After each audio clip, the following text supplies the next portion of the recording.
এই পর্যন্ত প্রাপ্ত তথ্য উপাত্ত বিশ্লেষণ করে এটা বলা যায় যে তৎকালীন সশস্ত্র বাহিনীর কমান্ড ও আইন শৃঙ্খলা রক্ষাকারী বাহিনীগুলো সময় মতো সিদ্ধান্ত গ্রহণ করেনি এবং অপরাধ সংগঠনের সময় তারা নিষ্ক্রিয় অবস্থায় ছিল, যার ফলে তারা বিদ্রোহ ও হত্যাকাণ্ড প্রতিহত করতে কার্যকরী পদক্ষেপ গ্রহণ করেনি। তৎকালীন গোয়েন্দা সংস্থাগুলো দায়িত্ব পালনে চরম অবহেলা ও ব্যর্থতার পরিচয় দিয়েছে বলে এ পর্যন্ত প্রাপ্ত তথ্যে প্রতীয়মান। গোয়েন্দা ব্যর্থতার স্বরূপ ও কারণ বিশ্লেষণ করা হচ্ছে। ঘটনা ভিন্ন খাতে প্রবাহিত করা, আলামত ধ্বংস করার প্রয়াস প্রতীয়মান হয়েছে। এর পিছনে দায়ী ব্যক্তি ও সংস্থাগুলোকে চিহ্নিত করা হচ্ছে। পিলখানায় হত্যাযজ্ঞ চলাকালে কিছু গণমাধ্যম পক্ষপাতদুষ্ট সংবাদ প্রচার করার মাধ্যমে বিদ্রোহ উস্কে দিয়েছে এবং একই সাথে পরিকল্পিতভাবে সামরিক অফিসারদের ভাবমূর্তি ক্ষুণ্ণ করার প্রয়াস চালিয়েছে বলে প্রতীয়মান হয়েছে। বিদেশি সংশ্লিষ্টতা সম্পর্কে ভুক্তভোগী ও প্রত্যক্ষদর্শীর কাছ থেকে বেশ কিছু তথ্য প্রমাণ পাওয়া গেছে, যেগুলো যাচাই বাছাই ও বিশ্লেষণ করা হচ্ছে। এখন পর্যন্ত প্রাপ্ত তথ্য অনুযায়ী কমিশন মনে করে যে সময় মতো সামরিক ব্যবস্থা গ্রহণ করলে এই নৃশংস হত্যাকাণ্ড ও অন্যান্য অপরাধ প্রতিরোধ করা যেত।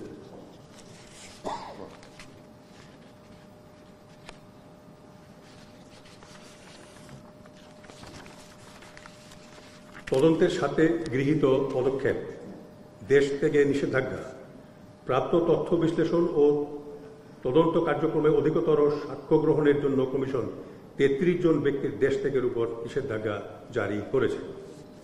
বিশেষ বিজ্ঞপ্তি, পলাতক ব্যক্তিবর্গের সাক্ষ্য প্রদানের জন্য কমিশন 3টি বিশেষ বিজ্ঞপ্তি প্রচার করেছে। সর্বশেষ প্রকাশিত বিশেষ বিজ্ঞপ্তি সংযুক্ত। কমিশনের তদন্ত প্রতিবেদন, প্রাপ্ত সাক্ষ্য প্রমাণের ভিত্তিতে কমিশন তদন্ত প্রতিবেদনের প্রাথমিক খসড়া তৈরি করেছে, যা বর্তমানে কমিশন সদস্যগণ পর্যালোচনা করছেন। কিছু গুরুত্বপূর্ণ সাক্ষীর সাক্ষ্য গ্রহণ চলমান রয়েছে এবং প্রাপ্ত তথ্য উপাত্ত বিশ্লেষণের জন্য আরও কিছু গুরুত্বপূর্ণ ব্যক্তিবর্গের পুনঃ সাক্ষ্য গ্রহণ প্রয়োজন হবে। চ্যালেঞ্জ সমূহ, কিছু গুরুত্বপূর্ণ সাক্ষীর সন্ধান পাওয়া যায়নি, তাদের দৃষ্টি আকর্ষণ করে দৈনিক পত্রিকায় একাধিক বিজ্ঞপ্তি প্রচার করা হয়েছে। কিছু দেশি বিদেশি প্রতিষ্ঠানের কাছে চাহিদাকৃত গুরুত্বপূর্ণ তথ্য দলিলাদি এখন পর্যন্ত পাওয়া যায়নি। কমিশন উল্লেখিত তথ্যাদি অনতিবিলম্বে সংগ্রহের চেষ্টা চলছে।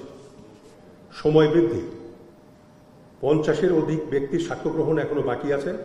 এছাড়া কিছু সংখ্যক ব্যক্তির পুনঃসাক্ষ্য গ্রহণেরও প্রয়োজন হবে। গৃহীত সাক্ষ্যগুলোর পূর্ণাঙ্গ লিখিত রূপ প্রস্তুত, স্বাক্ষর গ্রহণ ও বিশ্লেষণের কাজ চলমান রয়েছে। এটি একটি সময় সাপেক্ষ কাজ। কিছু বিদেশি দূতাবাসের ও সংস্থার সাথে যোগাযোগ করে তথ্য সংগ্রহের চেষ্টা করা হচ্ছে, যার জন্য কিছু সময় প্রয়োজন। এসব বাস্তবতা বিবেচনায় নিয়ে চূড়ান্ত প্রতিবেদন দাখিলের মেয়াদ 30 সেপ্টেম্বর 2025 পর্যন্ত বৃদ্ধির জন্য অনুরোধ করা হয়েছে।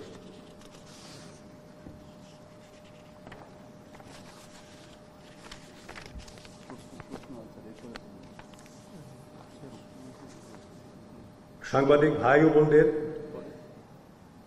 আপনারা এসছেন, আমরা খুবই আনন্দিত এবং আপনাদের উপস্থিতি আমাদেরকে বহুভাবে উৎসাহিত করেছে।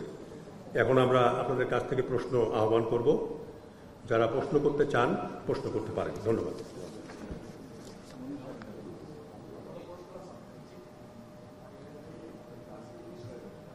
মাইকটা দেন।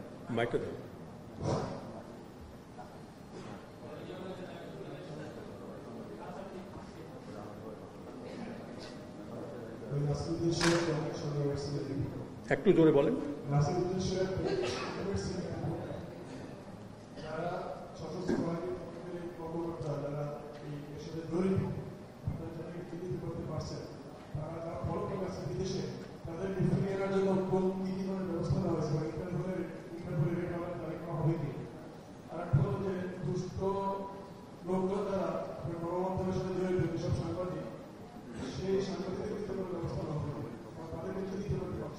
কি বলবো স্যার, সশস্ত্র বাহিনীর অফিসারদের যারা দুই দেশে পলাতক আছে তাদেরকে ফিরিয়ে আনার জন্য কোনো ব্যবস্থা নেওয়া হয়েছে কিনা, আর যেসব দুষ্ট সাংবাদিক পক্ষপাত দুষ্ট সংবাদ প্রচার করেছে তাদের বিরুদ্ধে আপনারা কোনো ব্যবস্থা নেবেন কি?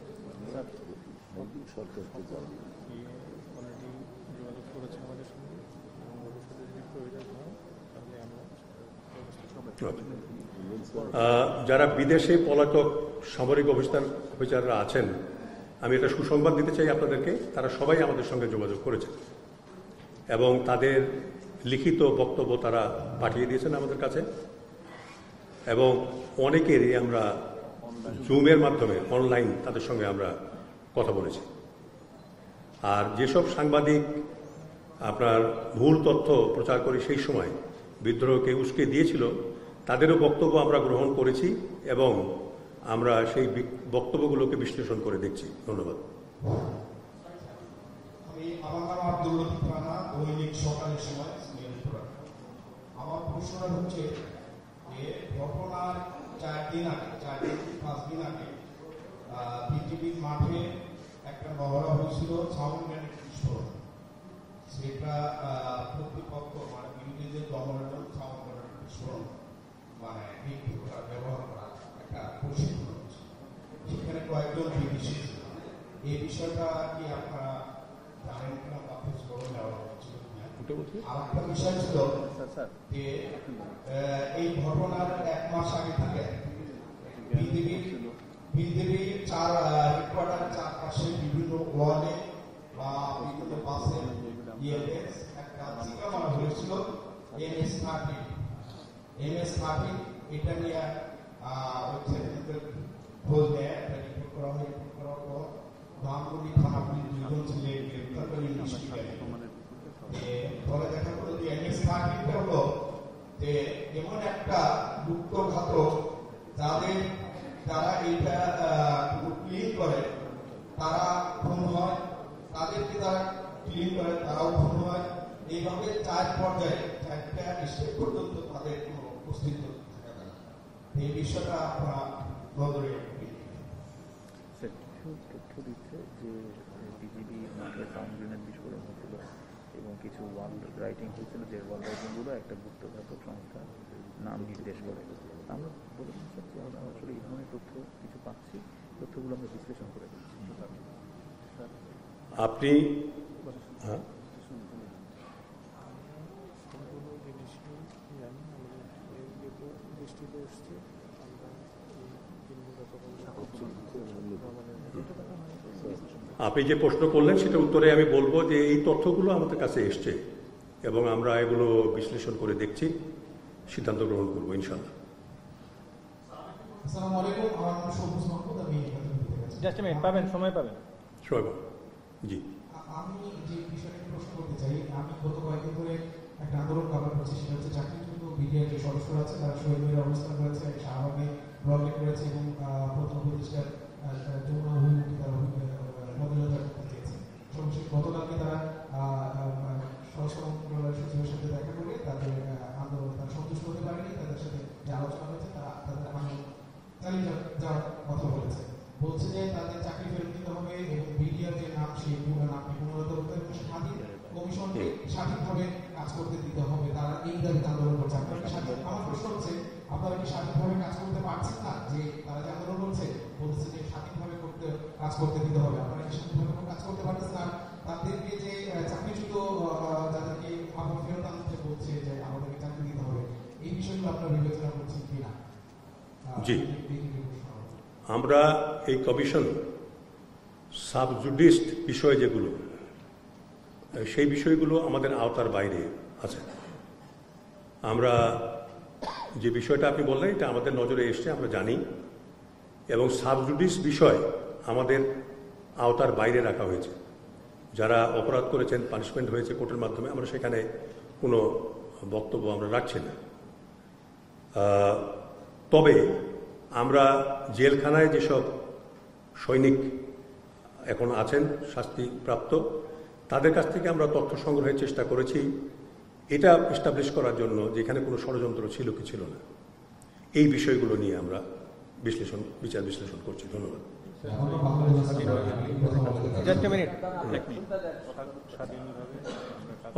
আরেকটা কথা আপনাকে বলি, আমরা স্বাধীনভাবে তদন্তের কাজ করছি, আমাদের উপরে কোনো চাপ নাই। তবে একটা চাপ আছে, সেটা হলো কাজের চাপ। এটা 16 বৎসর পরে 16 বছর চলছে এটা, 2009 আর 2025, অনেক তথ্য উপাত্ত হারিয়ে গেছে, নষ্ট হয়ে গেছে, মানুষ মরে গেছে, বিদেশে চলে গেছে, এবং স্মৃতিশক্তি মানুষের লোপ পেয়ে গেছে, অনেকেই বলতে পারেন না। তো কাজেই এই বিষয়টাকে নিয়ে সঠিক তদন্তে যদি আমরা উপনীত হতে চাই, তাহলে এটা খুবই জটিল বিষয় এবং কিছু সময়ের প্রয়োজন আমাদের লাগবে, এবং যথেষ্ট চাপের মধ্যে আমরা আজ এটা নিয়ে বাইরের কোনো চাপ আমাদের উপরে নাই। ধন্যবাদ। আমি প্রথম আমাদের কাছে যেটা জানতে চাই যে আপনারা আমাদের ফাইন্ডিংসে বলেছেন যে এই ঘটনার সাথে পলিটিক্যাল অ্যাফিলিয়েশন ছিল। তো পলিটিক্যাল অ্যাফিলিয়েশন বলতে কি তৎকালীন যে সরকার দলীয় যে রাজনৈতিক দল বা তাদের যারা নেতা কর্মী তাদের জন্য বলছেন, নাকি আপনি আরেকবার বলেন। আপনারা আপনাদের যে ফাইন্ডিংস এখন পর্যন্ত সেখানে আপনারা বলেছেন যে তৎকালীন যে রাজনৈতিক নেতৃবৃন্দ তারা বিভিন্ন মাত্রায় এটার সাথে তাদের সংশ্লিষ্টতা আপনারা পেয়েছেন। যেটা জানতে চাই সেটা হলো যে এই পলিটিক্যাল অ্যাফিলিয়েশনটা আসলে কাদের, সেটা কি তৎকালীন যে সরকার দলীয় যে রাজনৈতিক নেতৃবৃন্দ তাদের কথা বলছেন, নাকি বিরোধী দল অথবা অন্যান্য যে সমস্ত দল আছে তাদের সম্পৃক্ততা আপনারা পেয়েছেন? আমরা এই মুহূর্তে মাত্রাটা কেন বা কোন পর্যায়ে?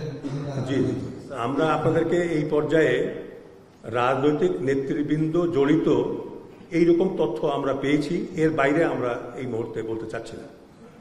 আপনারা অপেক্ষা করেন, এরপরে তদন্ত যখন ফাইনালি আমরা প্রকাশ করব তখন আপনারা জানতে পারবেন।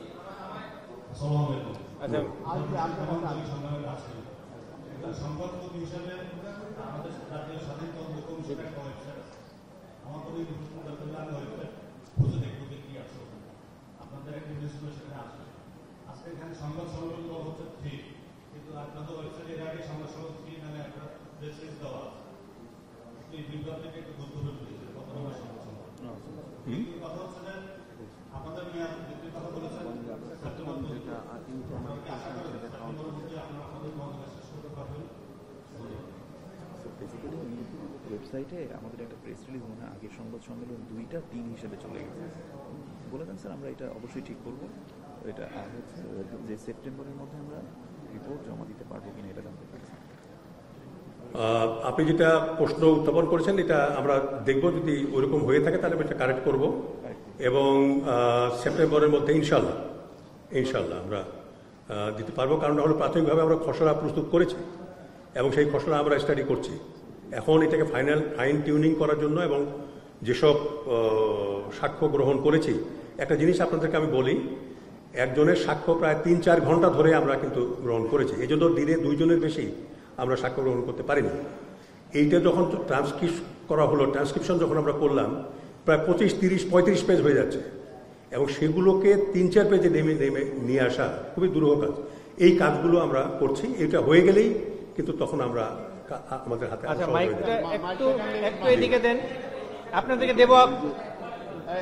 আচ্ছা স্যার, মাইকটা আমরা দিব আপনার কাছে, আসতেছি। আমরা কারোর জন্য রেখে যাবো না, ওটা বলবো। আরো প্রশ্ন সেপ্টেম্বরে না আরো প্রশ্ন আছে। কমিটিকে ধন্যবাদ জানাচ্ছি যে আজকে প্রেস কনফারেন্সের জন্য। আমি আপনার বক্তব্যে বলেছেন, সমর্থক আপনার বক্তব্যে বলেছেন যে তৎকালীন গোয়েন্দা সংস্থাগুলোর দায়িত্ব পালনের চরম অবহেলা এবং ব্যর্থতা পরিচয় দিয়েছে বলে এই পর্যন্ত প্রাপ্ত তথ্যের প্রতীয়মান। আবার আরেকটা জায়গায় বলেছেন ঘটনা ভিন্ন ভাবে প্রভাবিত করা এবং আরো ধ্বংস করা প্রতীয়মান হয়েছে। আমি যেটা জানতে চাই যে তৎকালীন গোয়েন্দা সংস্থার বিষয়গুলো যারা দায়িত্বে ছিলেন সেই সব লোকদের সাথে বা সেই সব কর্মকর্তা কর্মচারীদের সাথে কি আপনাদের যোগাযোগ হয়েছে কিনা, এবং তাদের ব্যাপারে কোনো সুপারিশ পর্যন্ত করেছেন কিনা? পাশাপাশি ঘটনা ভিন্ন ভাবে যে প্রভাবিত করার কথা বলেছেন আপনি, জি, ঘটনা ভিন্ন ভাগটা কি ভিন্ন ভাগ? আচ্ছা, ঠিক আছে। আমরা যারা ওই সময় ডিজিএফআই, এনএচআই, ওই অর্গানাইজেশনগুলোকে হেড করেছেন, তাদের কর্মকর্তা, তাদের শুধু হেড নয়, তাদের প্রধানরা নয়, তাদের কর্মকর্তাদেরও আমরা বিশদভাবে তাদের বক্তব্য আমরা গ্রহণ করেছি, বক্তব্য বিশ্লেষণ করেছি, সব ওই সময় যারা ছিলেন। কেননা তদন্ত ফেইলিয়ার, ওই সময় যে ইন্টেলিজেন্স ফেইলিয়ার যেটা, সেটা খুবই গুরুত্বপূর্ণ বিষয় হিসেবে আমরা কিন্তু নিয়েছি। আর আরেকটা বিষয় যেটা আপনি বললেন যে ভিন্ন খাতে প্রবাহিত করা, আমাদের আগে 2টা তদন্ত কমিটি, একটা তদন্ত আদালত হয়েছিল জেনারেল জাহাঙ্গীর, বর্তমানে যিনি স্বরাষ্ট্র উপদেষ্টা, মাননীয় স্বরাষ্ট্র উপদেষ্টা, তার নেতৃত্বে। আরেকটা হয়েছিল আনিসুজ্জামান সাহেব, এডিশনাল সেক্রেটারি, তার নেতৃত্বে একটা তদন্ত কমিটি, জাতীয় তদন্ত কমিটি হয়েছিল। এই দুটারই আমরা কালেক্ট করেছি প্রতিবেদন, এবং আমরা খুব গভীরভাবে এগুলো বিশ্লেষণ করেছি। সেখানে আমরা দেখতে পেয়েছি যে তদন্তকে ভিন্ন খাতে প্রবাহিত করবার জন্য জঙ্গিবাদকে আনার চেষ্টা করা হয়েছে, 1। 2 নম্বর হলো যে মাদ্রাসার ছাত্রদেরকে ব্যাপকভাবে বিডিআরে নেওয়া হয়েছে 35%-এর মতো, এরকমও কথা বলা হয়েছে, কিন্তু পরে সেগুলো দেখা গেছে 12%-এর বেশি নয়। এই ধরনের বিষয়গুলোকে সেখানে নিয়ে এসে এই তদন্তকে ভিন্ন খাতে প্রবাহিত করবার চেষ্টা করা হয়েছে। চাল ডালের বিষয়, যেগুলোকে বেশি গুরুত্ব দিয়ে দেখার চেষ্টা করে তদন্ত, এবং বিদেশি ষড়যন্ত্রের বিষয়টাকে উপেক্ষা করার চেষ্টা করা হয়েছে। সো কাজেই আমি মনে করি যে এটা ভিন্ন খাতে প্রবাহিত করার একটা চেষ্টা ওই সময় তদন্তগুলোতে ছিল। ধন্যবাদ।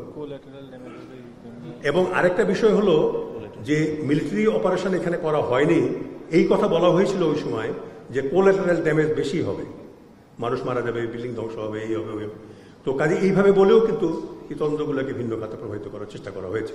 কিন্তু একটা কথা আপনাদেরকে আমরা বলে রাখি, ওই দুটো তদন্ত প্রতিবেদনে বলা হয়েছে আরও তদন্ত প্রয়োজন, আরও তদন্ত প্রয়োজন, আরও তদন্ত প্রয়োজন, প্রায় সব ক্ষেত্রে। কিন্তু আমরা এই কথা বলবো না, আমরা ফাইনাল উত্তর দেব, চূড়ান্ত উত্তর দেব। এটা যেহেতু চূড়ান্ত একটা জাতীয় তদন্ত কমিশন, এরপরে কোনো কমিশন হওয়ার সম্ভাবনা আছে বলে আমি মনে করি না। কাজেই আমরা ফাইনাল উত্তর দিয়ে যাব আপনাদেরকে যে কি ঘটেছিল তখন। ধন্যবাদ। সেটাই বললো, সেটাই তো বলা হলো। জি, এই জন্য আমরা সেটাই বললাম। অনেক কিছু করা হয়নি, অনেক কিছু করা সুপারিশ ওখানে, অনেক সুপারিশ ওখানে ছিল যেগুলো পরবর্তীতে বাস্তবায়িত করা হয়নি।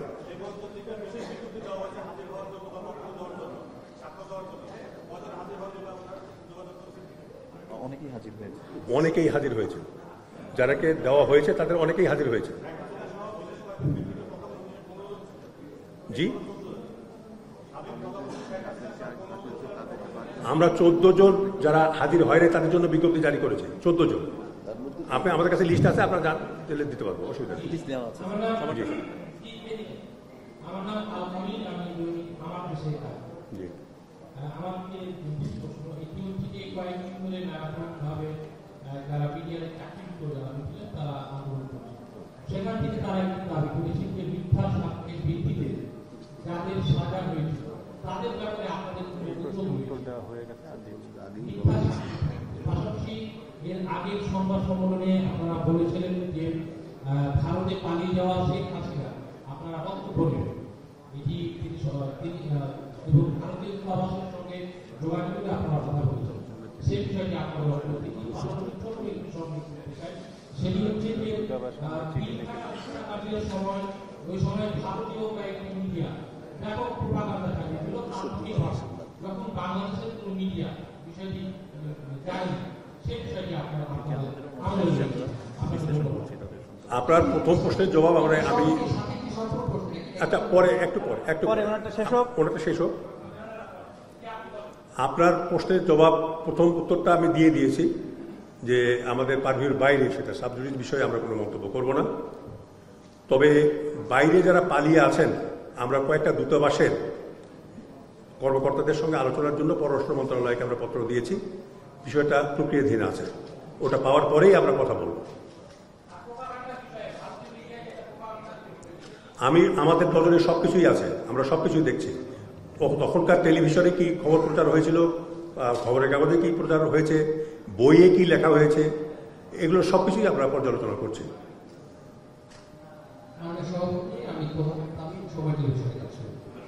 প্রশ্ন হচ্ছে যে আপনারা যে প্রেস বিজ্ঞপ্তি দিয়েছেন সেখানে সাক্ষ্য প্রদানের জন্য আহ্বান জানিয়েছেন 14 জন ব্যক্তির নাম এখানে উল্লেখ করেছেন, সাবেক প্রধানমন্ত্রী সহ, শেখ হাসিনা সহ। এই বিষয়টি কি কিছু বলতেন? জি, 14 জন ব্যক্তির নাম এখানে বলা হয়েছে, তাদের সাক্ষ্য প্রদানের আহ্বান জানিয়েছেন শেখ হাসিনা সহ, এই বিষয়ে কি বলবেন? এরা খুবই গুরুত্বপূর্ণ সাক্ষী হিসেবে আমাদের কাছে, সাক্ষী হিসেবে খুবই গুরুত্বপূর্ণ। কাজে এদের সাক্ষ্য আমরা এখন পর্যন্ত নিতে পারিনি। 2 জন পালিয়ে থাকা রাজনীতিবিদ, তারা ওয়েবসাইটের মাধ্যমে ইমেলের মাধ্যমে তাদের সাক্ষ্য দিয়েছেন। বাকিগুলো আমরা এম্বাসিতে যদি যেতে পারি তাহলে আমরা সেই যেখানে তারা আছেন সেই এম্বাসির কর্মকর্তাদেরকে অনুরোধ জানাবো, তাদেরকে হয় লিখিত বক্তব্য তাদের আমাদের কাছে উপস্থাপন করুক, কিংবা তাদেরকে অনলাইন করলে আমরা তাদের সঙ্গে কথা বলব। এটা প্রক্রিয়াধীন আছে। আমার দুটি প্রশ্ন। প্রথম প্রশ্ন হচ্ছে যে আপনার 16 বছর ধরে যে বিডিআর এই চাঞ্চল্যকর হত্যাকাণ্ডের আপনার বিচার করছেন, এটা যদি সঠিকভাবে বিচারটা করতে পারেন এটা আমরা খুবই আনন্দিত হব। যদিও লোকমান মর্মান্তিক ঘটনা ছিল। আপনারা কি মনে করছেন যে 16 বছর পর আপনি নিজেও বলেছেন যে অনেক আলামত হারিয়ে গেছে, এই আলামত হারিয়ে যাওয়া আরো নানা ধরনের চাপ সবকিছু সামনে আপনার সঠিক আপনার তদন্ত আপনারা রিপোর্ট দিতে পারবেন কিনা আপনারা কি মনে করছেন? আর আপনি একটু আগে বলেছেন যে দুজন রাজনীতিবিদ যারা বিদেশে পলাতক তারা মানে তাদের সাক্ষ্য দিয়েছে ইন্ডিয়ায়, সেই দুজন রাজনীতিবিদের নাম কি আমরা জানতে পারি? ধন্যবাদ। আমরা বিচার করছি না, আমরা তদন্ত করছি। আমরা সব কিছু খতিয়ে দেখছি এবং আপনারা আমাদেরকে বলেছি যে আমরা ডেফিনেটলি প্রত্যেকটা প্রশ্নের উত্তর আপনাদেরকে আমাদের লিখিত প্রতিবেদনের মাধ্যমে দেব। কিন্তু ওই দুজনের নাম কি বলা যাবে না, আচ্ছা, প্রথমে আমি বলি যে দুইজন পালিয়ে থাকা যে রাজনীতিবিদ, একজন হলেন মির্জা আজম আর একজন হলো নানু। এই দুইজন তাদের লিখিত বক্তব্য আমাদেরকে দিয়েছেন, সেটা আমরা পর্যালোচনা করেছি। আমরা সব কিছুই তদন্ত করছি, এটা ফাইনাল রিপোর্টে আপনারা সবই দেখতে পাবেন। মাননীয় সভাপতি, আমি হাসান আল মাহমুদ, দেশ টেলিভিশন কাছ থেকে। আমার প্রশ্ন হচ্ছে, আপনারা বলছেন যে জাতীয় স্বাধীন তদন্ত কমিশন, কিন্তু আপনাদের দুয়ের অনুধারাতে আপনাদেরকে ফাইন্ডিংস দেওয়া হয়েছে যে আপনারা পুরাতন যে দুটি মামলা রয়েছে সেসব মামলা নিয়ে আপনারা কথা বলতে পারবেন না। তাহলে আপনারা কতটুকু স্বাধীন থাকেন? কারণ ওই সব দুটি মামলা আমরা দেখেছি, সেগুলো সাক্ষী এবং বিচারে ব্যাপক পরিমাণ অনিয়ম কথা উঠে আসছে। বিভিন্ন জায়গায় যারা প্রশ্ন করছে, যারা বিচারের সম্মুখীন হয়েছে, সেসব সাক্ষ্য নেওয়া হয়েছে, সেগুলোতে জোর করে সাক্ষ্য নেওয়া হয়েছে, এমন অভিযোগ হচ্ছে। তো সেটা যদি আপনারা তদন্ত করতে না পারেন তাহলে আপনারা কতটুকু স্বাধীন থাকেন এবং এই তদন্ত কমিশনের প্রতিবেদন কতটা স্বাধীন বলে মনে করছেন? জি, আমাদেরকে যে কাজগুলো করতে দেয়া হয়েছে, আমাদের যদি আপনারা ওই গ্যাজেট দেখেন, সেখানে আমাদেরকে যে দায়িত্ব দেওয়া হয়েছে সেইটা করার ক্ষেত্রে আমরা সম্পূর্ণ স্বাধীন, সম্পূর্ণভাবে স্বাধীন। জাতির পক্ষে আমরা সেটাই করছি। যেই জিনিসটা বিচার হয়ে গেছে কোর্টে এবং সাবজুডিস আছে এখন, সেই বিষয় সম্বন্ধে কারো কোনো বলবার অধিকার নাই, আমারও নয়, আপনারও নাই। আমরা কেউ সেটা বলতে পারবো না। কারণটা হলো এটা বিচারাধীন এবং অনেকেরই বিচার হয়ে গেছে, অনেকেই শাস্তি পেয়ে নির্দোষ প্রমাণিত হয়ে চলে গেছেন। কাজে এই বিষয়গুলোকে যদি আমরা কথা বলতে যাই, বিতর্ক সৃষ্টি হবে। এবং যে বিষয়টা আমাদের পারভিউর মধ্যে নাই, আমাদের আওতার মধ্যে নাই, সে বিষয়ে আমরা কথা বলতে চাই না।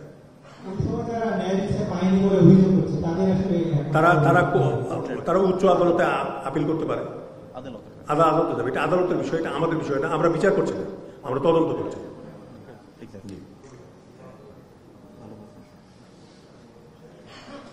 জি, আমি তরির শিবলি চ্যানেলে কাজ করি। আমি কারাগারে বেশ কিছু মিডিয়া সদস্যের সঙ্গে দেখা করেছি এবং কথা বলেছি। এর মধ্যে একজনের নাম হচ্ছে রাসেল। তার হচ্ছে ইউটিউবে যে ফুটেজগুলো আমরা এখন দেখি, তার যে পিলখানার যে পেজে লাল কাপড় বাঁধা দিচ্ছে না, সেটা।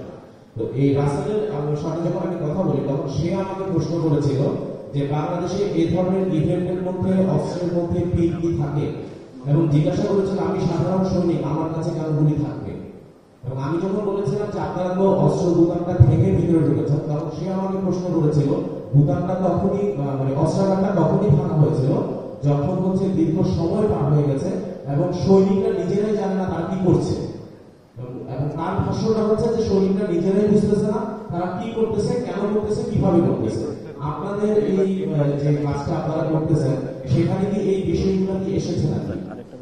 আপনাকে অনেক ধন্যবাদ। আমরা 3 বার এই নিয়ে আপনার এই যে প্রশ্ন আপনি করলেন, এই ধরনের প্রশ্নের উত্তর আমরা দিয়েছি।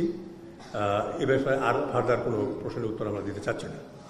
এটা প্রশ্নের উত্তর দেওয়া হয়েছে। জি, আর তাছাড়া জেল থেকে যে তথ্য আমরা পেয়েছি, আমি এর আগেও বলেছি, সেগুলো আমরা বিশ্লেষণ করে দেখছি। সেটা দেখার উদ্দেশ্য তার বিচার সঠিক হয়েছে কিনা সেটা নয়, সেটা নির্ধারণ করা নয়। আমরা দেখছি যে এখানে কোনো দেশি বিদেশি কোনো ষড়যন্ত্র এবং কেন এই বিদ্রোহটা হয়েছিল, এই বিষয়গুলো জানার জন্য আমরা তাদের বক্তব্য দিচ্ছি।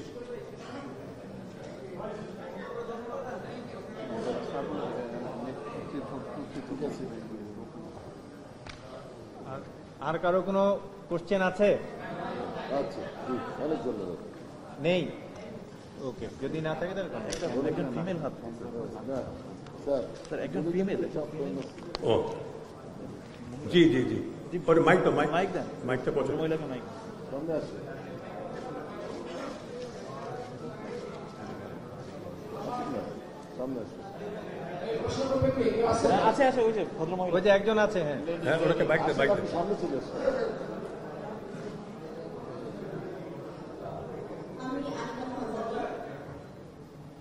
হ্যাঁ ঠিক আছে, আমরা শুনতে পাচ্ছি, আপনি বলেন।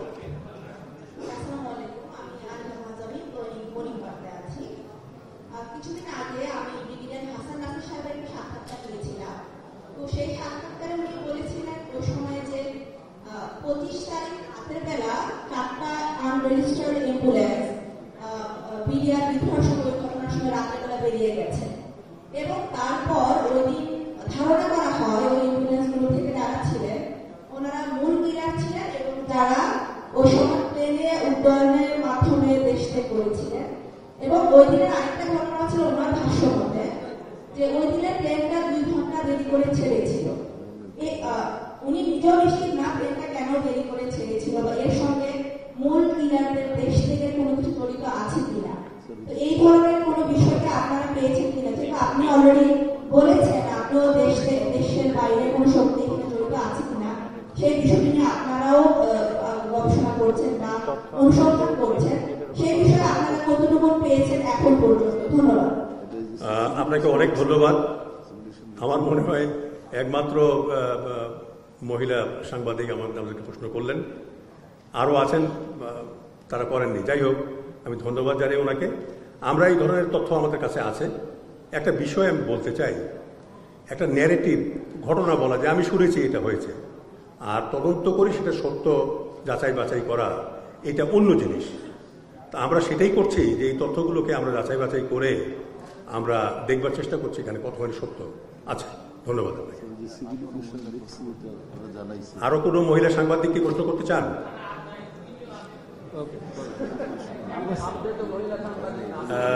সাংবাদিক ভাই ও বোনেরা, আপনাদের ধন্যবাদ জানাচ্ছি। একই সাথে এই সংবাদ সম্মেলন আয়োজনে যারা সহায়তা করেছেন তাদেরকেও আমাদের আন্তরিক ধন্যবাদ জানাচ্ছেন। বিশেষ করে স্বরাষ্ট্র মন্ত্রণালয়, border guard Bangladesh, Bangladesh police, তথ্য অধিদপ্তর, BRICM কর্তৃপক্ষ এবং কমিশনের সম্মানিত সদস্যবৃন্দ ও অন্য স্টাফগণ, অনেক ধন্যবাদ আপনাদেরকে। আসসালামু আলাইকুম। আর চা নাস্তা রয়েছে আপনাদের, আমি আপনাদের দাওয়াত দিচ্ছি চা নাস্তা খাওয়ার জন্য। অনেক ধন্যবাদ। এটা বাইরেই পিছন দিকে আপনাদের পিছনে যে গেট আছে এটাতে বের হয়ে গেলেই আপনারা পাবেন। অনেক ধন্যবাদ।